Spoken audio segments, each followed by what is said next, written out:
Yeah, and I think obviously we're going to move into talking about our character stuff, but I think from our perspective, you know, we might not be always showing exactly what you want to see all the time, I think is kind of a thing that I just want to put out there because it is a process. And obviously we're showing our development process. We're showing some of the gritty stuff. And it's been, I think, interesting to see Steven and Jeff and Bacon because we're all kind of perfectionists. And when they look at stuff, they're like, oh, that's not ready to share. And it's like, well, the whole goal for us has been to share the process of development. And so I think from our perspective, we also want to do that in a very professional manner. So hopefully the way that we've been doing it through our creation videos, our dev diaries, we have more of those planned. And obviously through our development update post here, we hope that we can share those things with you all in a way that also presents it professionally for us as well. I guess, is that the right way to explain it? I'm trying to word that. Yeah. So we have a lot of assets here. And I think I'll kind of let Jeff and Steven talk a bit about this. So the first topic here is going to be about the heads that are being created for the different races, and then also hair as we move into that. Yeah, I think that what you're seeing here, unfortunately, I didn't have a chance to go through the assets prior to. I might not have shown this one. I don't know about the color of the background, but I think what this is trying to communicate is there's a great variation that's going to be available from a character standpoint when creating your character, especially around the face, whether it be the shape, the jawline, the cheeks, the ears, the nose, the lips. You know, we want to provide a lot of options and agency to the player to customize their character appearance. So here you're kind of seeing the scale across that deformation that's available to the player when they're in the character creator screen.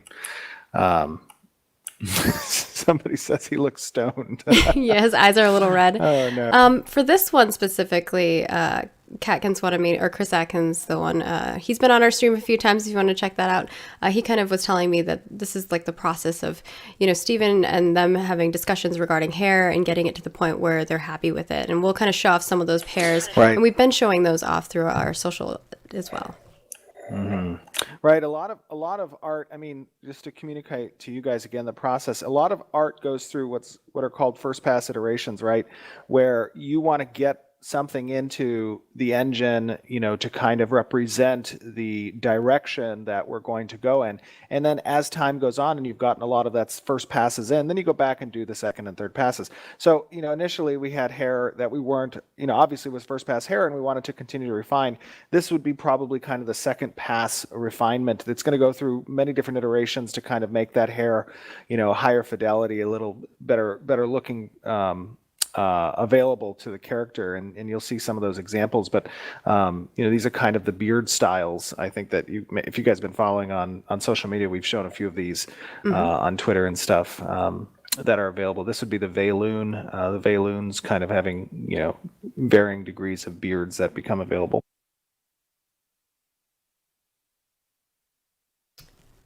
Yeah, so we've been kind of showing all of the different beards and hair types and things of that sort. So definitely stay tuned and watch us on social. We definitely share things. And then the next topic we're going to be going into is a lot of the armors that have been being worked on. And we may have shown a little bit of progress on these in the past, but now we're continually iterating on them. And I'll let Steven and Jeff kind of talk over these as I go through them.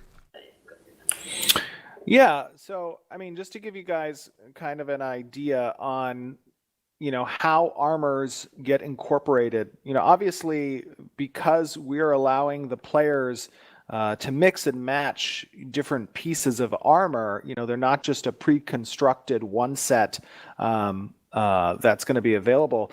These pieces have to kind of be able to live naturally with each other as well and not look out of place when you have a lion set with a wolf set, pauldron and chest, right? They have to still look good together.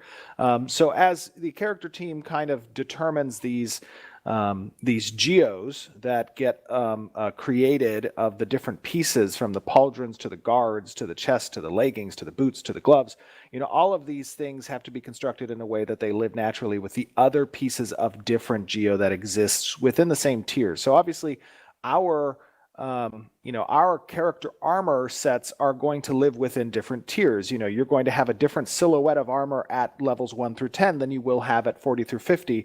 They're going to progress, get naturally more ornate, larger, different kind of presence. That's relevant not just from a visual standpoint, but also from a player threat assessment. If I see someone in the distance, I get a pretty good understanding of what I'm getting into based off of the silhouette. Is it a plate armor wear? Is it a cloth armor wear? Are they going to be level 50? Those are types of information that I can glean just from sight of a character at a distance.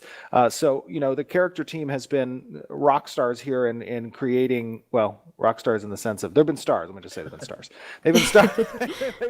they've been stars in the sense of kind of creating these different sets that are available, that then the kind of concept and design team says, okay, I want to see, a golden wolf, leather set. And thematically, they'll take the geo pieces that they've pre-constructed for a varying degree of representations of this armor. They'll mix and match to create the golden wolf armor set, and then they'll apply thematic components. They'll change out the materials, they'll change the colors to kind of match what the design direction is in that regard. A lot of these looks you're seeing right here are all like relatively NPC looks. So there'll be things you see across. Ooh, there's a fishing pole. That's the next. There'll be things you'll see across town. We really want to make sure that the sort of NPC population feels really diverse, and these places are metropolitan and kind of exciting and have, a full character to them. So our character team has been knocking these out like crazy, and they're amazing. Yeah, they've been killing it and making the world feel really vibrant, which is nice. And all the colors, it's cool to see more of the colors coming in now that we've gotten more of those. Now, the next thing, we've showed off fishing in our playthrough last time, but I kind of also wanted to show off the process of creating these things, because although, you see the fishing and you see us doing this casting and you see the fish in the water, you don't realize sometimes how much work goes into all these tiny little pieces. So I wanted to kind of show the progress of this, and if you all want to talk over it while I kind of showcase that, that'd be lovely. Sure. I haven't seen this yet. Fishing. So I'm waiting to see what the content is before I start talking over it. So it's the creation of the fishing pole and then the fish. Oh, gotcha. Oh, okay, cool. Yeah, I think that part of creating these systems, especially systems like fishing, that have a specific progressive route requiring higher level equipment, harvesting tools, so to speak, before you're capable of actually harvesting specific types of fish that yield greater materials for players. I mean, that's all part of the progression of that system. Accompanying that, obviously, is going to be the detail behind, those tools reflecting the more ornate and higher profession quality that players have. So, in these, you're seeing. Are we running a video or something? I can't. I'm just going through them while you're talking. Oh, you're just going through pictures. Got it. Yeah. Okay, I'm sorry. I thought I was waiting for like a video. No. Yeah. So I mean, here you're seeing different types of fish. Obviously, these all exist probably within the same tier of the fishing profession. And then as as the profession levels up, you're going to have access to larger, fish, to even perhaps more dangerous fish. We'll see. But these are things that players get access to as they level up that progression. And tongs. I love the tongs. They look so cool. I just had to throw them in here, so you see tongs They too. look great. Oh, the tongs? Yeah, the tongs are really more of an ambience type item, at least with regards to their application for Alpha 1. These are things you're going to see NPCs having from a prop standpoint that just kind of gives, more detailed life to the world around you. It's easy to slap a NPC there and call him a blacksmith. It's an extra step if we include prop specific Tongs. tools for the tongs, exactly. Tongs for the specific NPCs that kind of set dresses them nicely for the world, right? It's all about immersion. We're going for a very high quality type of presentation when it comes to the world, and this is just an example of that quality. And sorry, my cat's making a lot of noise in the background. They're playing with a toy together. The next thing is going to be a little bit of a video, a couple videos actually, of mounting horses. Obviously, this is still a work in progress, so I want to set that preference for you all, or precedence for you all. But you've seen us mounting the horses whenever we did the long playthrough before, and there wasn't a mount and dismount animation. Those are all in the works. They're coming in. So again, they're in the early process. So we'll show a little bit of that. Cool. Got a little dwarf guy. He's mounting.